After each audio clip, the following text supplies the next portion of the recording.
Good morning, friends.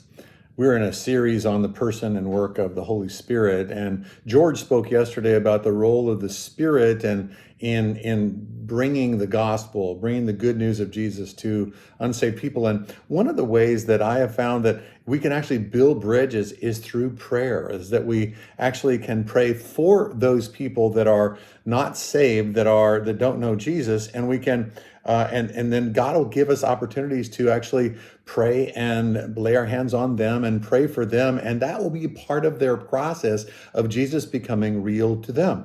So as we talk about this, it's important, I think, to understand that when you are praying for somebody for healing, whether it's in church or outside of church, house church, in the public, square or anywhere, it really comes down to asking some good questions, and that we start by asking, we ask and we interview them. Hey, how long have you had this?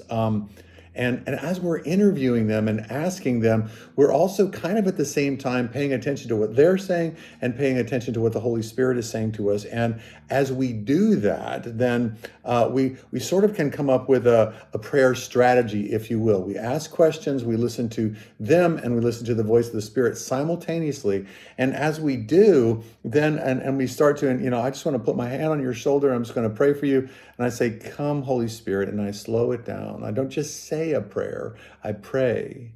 And as I'm praying, now I'm informed both by the Spirit's insight and what they have told me. I can pray and care for them in a prayer context in a very powerful and unique way. And that if God isn't real to them, now they're really having to kind of to process this movement of, wait a minute, there might be an invisible being that actually might care about me, and the person that's praying for me is talking to him. Oh my goodness, what in the world is that? But we ask the Lord, and we ask him, and we listen for the voice of the Spirit when we're praying, whether it's for an unbeliever or a believer, that we listen and we ask, and the Holy Spirit will give us directions in terms of how we want to pray, to be able to pray effectively. That's our word for today as we kind of move into this territory this week. Thanks so much for joining me.